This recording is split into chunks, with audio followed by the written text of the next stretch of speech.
안녕하세요. 저희는 황대호 선생님께서 맡으신 생명과학 과제연구 2조입니다. 지금부터 이 생명과제연구 실험 보고서에 대해서 발표를 해보도록 하겠습니다. 우선 저희 실험의 주제는 다음과 같고, 실험의 목적은 이 글리코젠을 분리하고 비교를 함으로 인해서 글리코젠이 어디에 많이 저장되어 있는가를 이제 알아보는 실험을 이 실험의 목적으로 삼았습니다. 이론적 배경으로 우선 탄수화물과 글리코젠에 대해서 말씀을 드릴 텐데, 우선 탄수화물은 모두가 알다시피 우리 몸에 굉장히 중요한 에너지원이고, 단당류, 이당류, 다당류로 나눌 수가 있다고 말씀을 드릴게요. 그래서 제가 지금부터 말씀을 드릴 글리코젠은 다당류에 속한다라고 알고 계셨으면 좋겠고, 이 글리코젠이 포도당의 중합체이기 때문에 포도당, 즉 단당류인 포도당은 6탄당이다 라는 것이 굉장히 중요하기 때문에 이것을 유의를 해줬으면 좋겠습니다. 그래서 이 글리코젠은 포도당의 중합체이고, 이 포도당은 6개의 탄소로 이루어져 있는데, 알파 글리코사이드 결합에 의해서 중심 뼈대가 연결이 되어 있다는 것을 먼저 말씀을 드리겠습니다. 이 알파 글리코사이드 결합은 사실 두 가지 종류가 있는데, 첫 번째는 1번과 4번 탄소의 결합이고, 두 번째는 1번과 6번 탄소의 결합입니다. 근데 제가 첫 번째로 말씀드린 1번, 4번 탄소의 결합은 중심 뼈대를 연결하는 데 굉장히 중요하고, 두 번째 알파 글리코사이드 결합은 1번과 6번 탄소 간의 결합이기 때문에 이것은 곁사슬처럼 나가는 그런 구조를 띠고 있다는 것을 말씀을 드리겠습니다. 그리고 이제 혈당 조절을 하는 데 있어서 포도당 그리고 글리코젠의 농도 차이가 굉장히 중요한데, 이것은 모두가 알다시피 시상하부의 조절로 인해서 인슐린 그리고 글루카곤이라는 호르몬이 나와서 간과 근육세포에 작용을 해서 기량작용을 한다. 그래서 우리 몸에 있는 혈액의 포도당 농도를 유지시켜준다라는 역할을 하게 됩니다. 다음으로 조직으로부터 글리코젠을 분리하는 원리에 대해서 설명을 드릴 텐데, 이전에 글리코젠을 분리하는 데 있어서 굉장히 유용한 방법은 이 글리코젠을 이제 조직을 분리해야 됩니다. 동물로부터.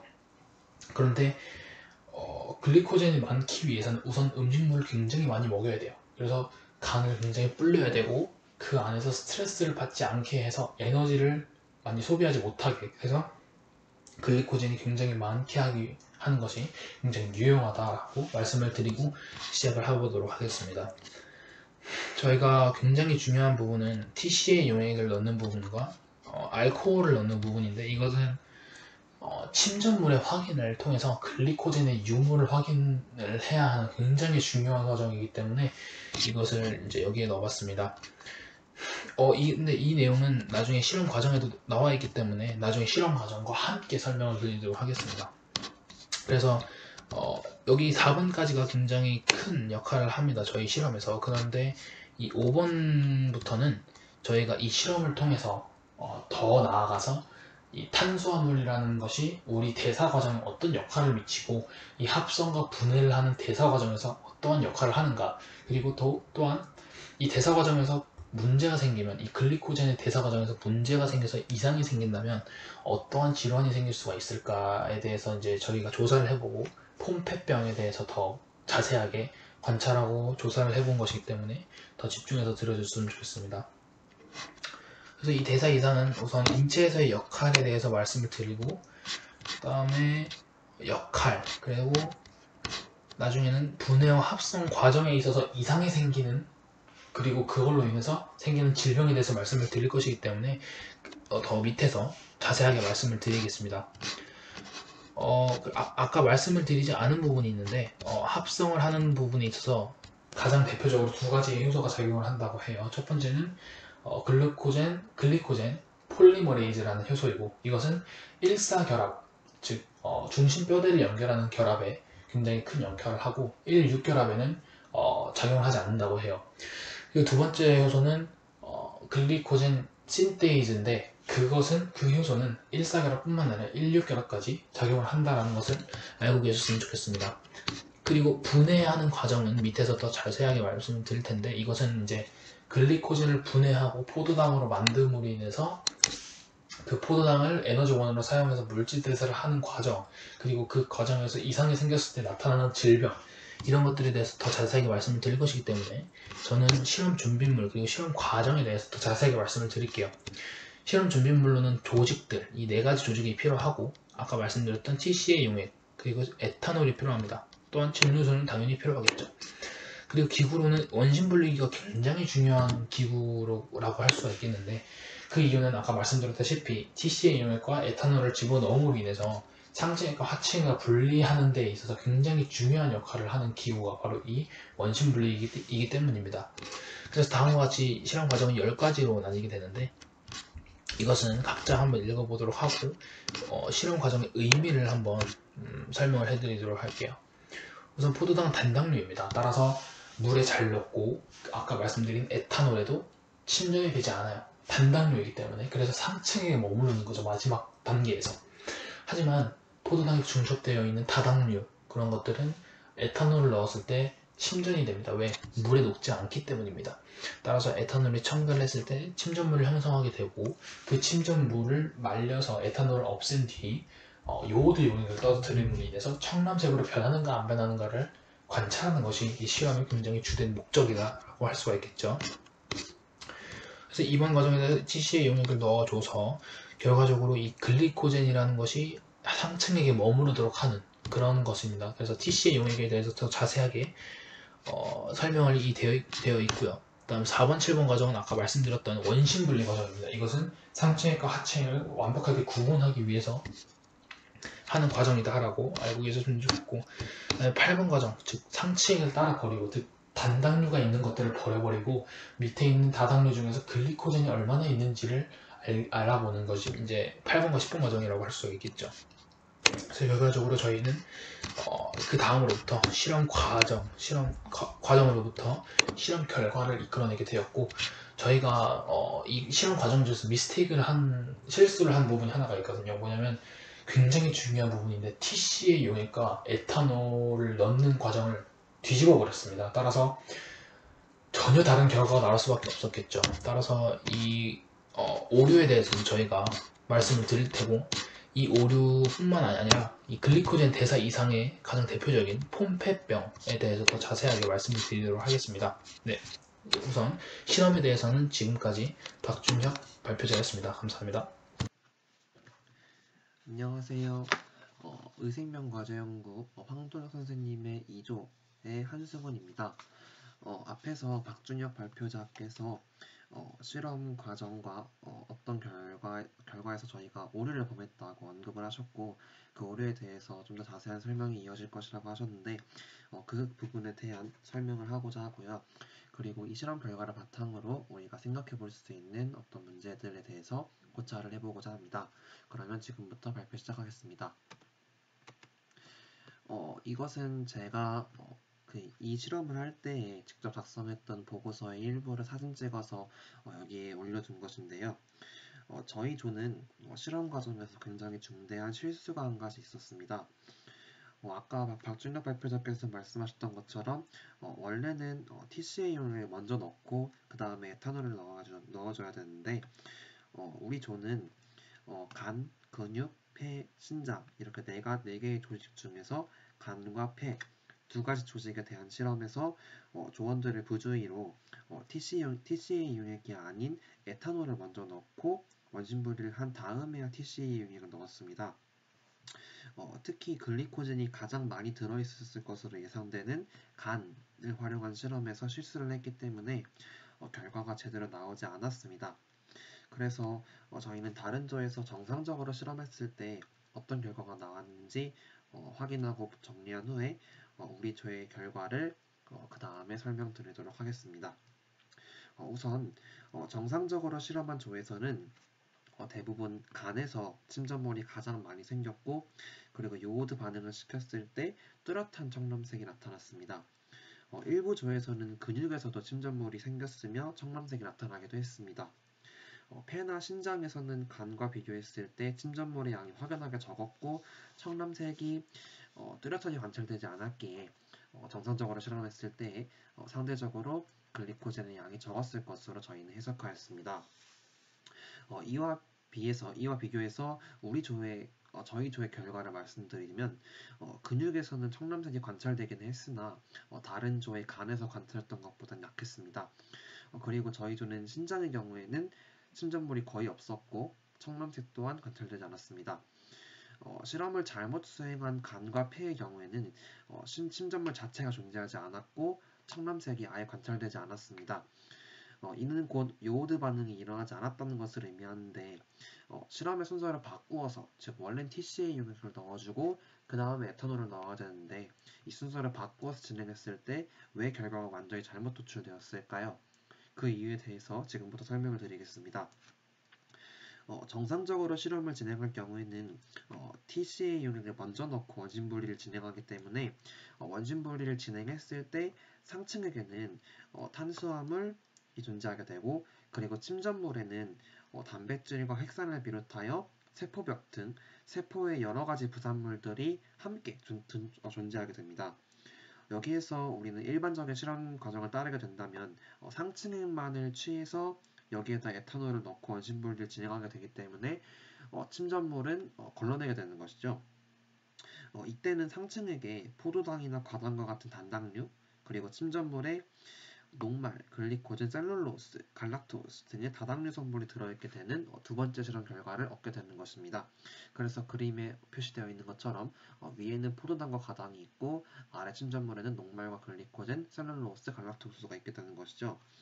그래서 침전물이 많이 생성되었을수록 그 조직에 글리코젠이 많았을 것으로 우리는 해석할 수 있는 것인데 우리 조는 에탄올을 먼저 넣어서 원심 분리를 진행했기 때문에 에탄올을 먼저 넣게 되면 침전물 속에 녹말과 글리코젠과 같은 다당류 성분이 다량 포함되어 있었을 것입니다. 우리는 이것을 모른 채에 침전물을 버리고 상층액만을 취했으므로 간에 존재하는 다량의 글리코젠 성분이 처음부터 버려지게 되었다고 생각할 수 있습니다.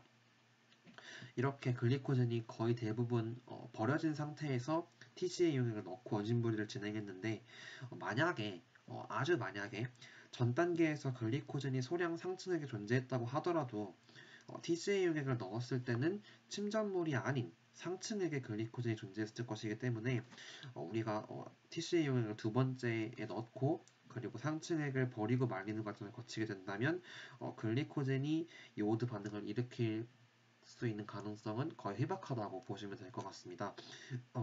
그래서 이러한 결과가 나타났다고 보시면 될 것 같습니다. 실험을 진행한 결과 대부분의 조에서 간 조직에 글리코젠이 많이 들어있음을 확인했습니다. 실제로 같은 무게당 근육 조직은 1% 미만의 글리코젠을 가지고 있지만 간의 경우 무려 8% 이상의 글리코젠을 가지고 있다고 합니다. 그래서 간에서 침전물이 많이 형성된 것이겠지요. 추가로 폐나 신장의 경우에는 일반 근육 조직보다도 글리코젠의 저장량이 낮다고 합니다. 그래서 정상적으로 실험했을 때 침전물의 양이 확연하게 적게 나타날 수 있다고 나타난다고 보시면 될 것 같습니다. 이런 실험 결과를 바탕으로 간단하게 고찰을 해보도록 하겠습니다. 첫 번째로 저희가 생각해보고자 하는 것은 글리코젠의 수득률입니다. 이번 실험에서 조직당 글리코젠의 수득률을 정상적으로 정량적으로 계산하지는 않았지만 간처럼 어떤 조직에서 글리코젠을 더 많이 얻었는지는 알 수 있었습니다. 그렇다면 이 글리코젠을 어떻게 하면 동일한 실험을 했을 때 더 많이 얻어낼 수 있을까요? 고찰을 해봤을 때, 그러니까 교수님과 저희가 토론했을 때 나온 것들 중에서 효과적인 방법들은 일단은 조직의 양을 더 늘리는 방법, 그리고 최적 온도를 맞추는 방법이 있습니다. 우선 조직을 언제 추출했으며 어떤 상태로 추출되었는지가 중요합니다. 위에서 설명한 바와 같이 글리코젠의 수준율을 높이기 위해서는 동물이 굶주리지 않고 스트레스를 받지 않는 것이 중요합니다. 즉, 샘플이 어떻게 만들어지는지도 변이될 수 있다는 것이죠. 또 세포가 파괴되는 경우에 글리코젠의 조절 분해 메커니즘이 망가지기 때문에 글리코젠의 합성 반응은 줄어들고 오히려 글리코젠이 더 많이 분해가 되게 됩니다. 따라서 분해 요소의 작용을 억제할 수 있는 환경을 조성하는 것이 필요하다고 할 수 있겠습니다. 두 번째로는 탄수화물의 중독에 대해서 말씀드리고자 하는데 최근에 사회적으로 탄수화물 중독에 대한 기사나 칼럼이 은근히 많이 나왔습니다. 예시를 들자면 빵이나 밥엔 탄수화물이 많이 포함되어 있죠. 그런 탄수화물이 많이 포함된 음식들을 계속 먹게 되어서 비만 상태에 빠지게 되고, 그래서 당뇨병이라든지 다른 대사성 질환에 걸리게 됨으로써 어떤 악순환을 겪게 되는 그런 문제의 원인이 탄수화물이 많이 들어있는 음식을 먹게 되는 것이고, 많이 먹어서 그런 것이고, 탄수화물 음식은 먹으면 먹을수록 더 찾게 되는 그런 중독성을 가지는 음식이라고 하는 기사나 칼럼이 꽤 많았습니다. 그런데 탄수화물 중독이 정말 존재하는 것일까요? 아니면 단지 심리적인 현상이라고 말할 수 있을까요? 이것을 생각해 보기 위해서는 먼저 중독이 뭔지 알아봐야 될 것 같습니다. 중독이라고 하는 것은 필요 이상의 것을 흡수하게 되는 것을 말합니다. 일각에서는 인슐린과 도파민의 분비량과 관련이 있기 때문에 이러한 개념과 연관지어서 중독은 실제로 존재하는 것이라고 말하기도 합니다. 특히 탄수화물로부터 나오는 단맛이라든지 아니면 열량 등에 의해서 도파민이 분비되면 행복감이나 만족감을 느끼게 되므로 이것에 지속적으로 노출되면 중독의 원인으로 작용할 수 있다는 것이죠. 반면에 심리적인 현상일 뿐이라고 주장하는 측에서는 탄수화물을 많이 섭취하는 것은 그냥 필요에 의한 것이라고 얘기를 합니다. 예를 들어서 기초대사량이 일반 성인보다 높은 사람들의 경우에는 탄수화물을 많이 섭취할 수밖에 없는 것이 그 얘기겠죠. 그래서 중독이 정말 존재하는 것이 아니고 그냥 탄수화물을 많이 먹게 되는 것은 그 사람의 어떤 신체적인 특징에 의한 필요에 의한 것이고 실제로 중독이라는 게 존재한다고는 말할 수 없다고 주장하는 사람들도 있습니다. 또 탄수화물을 이렇게 많이 먹어서 비축하는 것은 미래에 닥쳐올 위험에 대비하기 위한 것이라는 견해도 존재합니다. 이렇게 글리코젠의 습득률과 탄수화물 중독에 대한 내용을 같이 생각해 보았고요. 그 다음에 이제 세 번째로 이제 글리코젠의 대사 이상에 대해서 고찰할 수 있는 것들이 있는데, 특히 폼페병이라고 하는 것에 대해서 추가적인 설명이 이어질 예정입니다. 지금까지 한승훈이었습니다.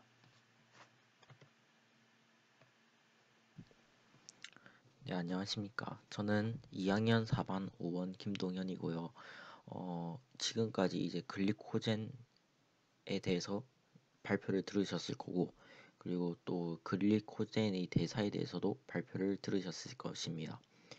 이제 저는 글리코젠 대사 이상으로 일어날 수 있는 질환에 대해서 설명을 드리겠습니다. 일단 가장 대표적인 질환으로 이제 폼페병에 대해서 저희는 알아봤고요. 폼페병은 근력이 감소하고 근육이 위축되며 호흡 부정과 심근병증이 나타내는 질환입니다. 그리고 글리코젠 축적 질환으로 근육에 주로 영향을 미치는데요. 이 질환은 세포 내 리소좀 안에 글리코젠을 분해하는 데 필요한 효소인 A-1, 4-글루코사이데이스가 결핍되어 리소좀 내부에 글리코젠이 축적되면서 발생하는 질환으로 세포질 내에 글리코젠이 축적되는 다른 유형의 글리코젠 축적 질환과 구분된다고 합니다. 이제 이 질환은 상염색체 열성으로 유전이 되고, 그리고 GAA 유전자 이상이 원인이라고 합니다. 네, 이거 따라서 이제 이 밑에는 치료법에 대해서 저희가 조사를 했고요. 마오자임을 이용해 가지고 이제 환자한테 부족한 이 알파 글루코사이데이스, 아까 여기서 말한 A-1 이거를 공급해 주면서 이제 폼페병에 대한 치료법을 제공할 수 있습니다. 이렇게 폼페병은 총 세 가지로 분류가 되는데요. 전형적 영아형 폼페병, 그리고 비전형적 영아형 폼페병, 그리고 후기 발병형 폼페병이 있습니다. 시간 관계상 이러한 그 세 가지 종류의 폼페병에 대해서는 생략할 것이고요. 공통적으로 나타나는 증상에 대해서도 여기 나와 있습니다. 폼페병의 치료 방법에 대해서는 다른 발표자가 이제 발표할 것입니다. 발표하도록 하겠습니다. 저는 황동혁 선생님 반 2조 2학년 6반 14번 신동아라고 합니다. 폼페병에 의해서 여러 가지 증상들이 발생합니다. 가장 중요하게 여길 수 있는 그런 증상은 횡격막에 좀 대단한 영향을 미친다는 것인데요. 횡격막은 이 호흡에서의 굉장히 중요하게 쓰이는 그런 근육으로 폐와 심장 바로 밑에 위치하여 흉부와 복부를 나누고 있다는 특징을 가집니다. 폼페병은 이 횡격막을 약하게 만드는데 이에 따라서 숨쉬기나 또 자는 동안에 더욱 힘들어진다고 합니다. 또한 아침에 두통이 발생할 수도 있고 낮 시간에 졸림이 일어날 수도 있다는 부작용도 가지고 있습니다. 또 어떤 경우에는 횡격막의 약화가 이제 다른 부위에 더 심한 증상이 나타나기 전에 먼저 나타날 수도 있다는 그러한 특징을 가집니다. 이러한 폼페병의 치료 방법에 대해서 설명할 건데요. 아직 폼페병에 대한 완전한 치료법은 개발이 되지 않았으나 어느 정도까지는 연구가 진행되고 있다고 합니다. 현재 미오자임이라고 하는 치료제가 전 세계 국가에서 연구가 되고 있습니다. 미국에서는 이렇게 160L로 부르고 또 루이자임이라는 이름으로 판매가 되고 있다고 합니다. 그리고 이러한 대용량으로도 사용이 되는데요.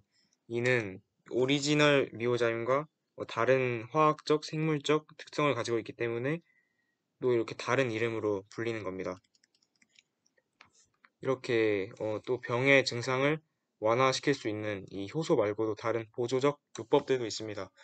이러한 요법은 이 환자들에게 안식을 제공하므로 이러한 또 보조 요법들과 또 효소도 더욱 활발히 진행되어서 이제 머지않아 폼페병을 확실히 치료하게 되었으면 하는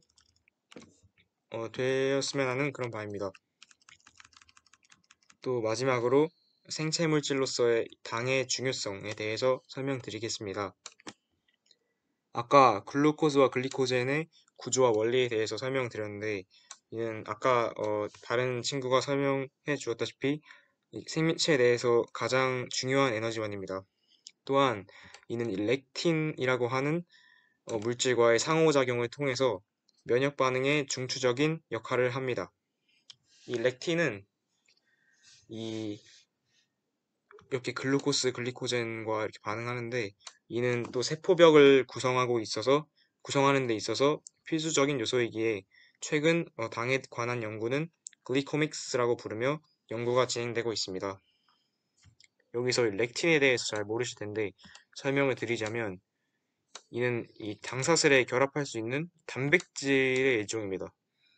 이 특이적인 결합을 통해서 다양한 생명 활동을 일으킨다고 합니다. 이렇게 렉틴은 다양한 그룹으로 분류도 되었으며 동물과 식물에도 다양한 영향을 끼친다고 합니다. 렉틴은 이 항체를 대신할 수 있는 역할도 있고 이 면역 반응의 대체 시스템에서 잘 발달되어 있습니다. 또 이와 상호작용을 하는 글루코스나 글리코젠 또한 면역 반응에 효과적일 수 있다는 것을 알 수 있습니다. 네, 감사합니다. 이상으로 발표를 마치도록 하겠습니다.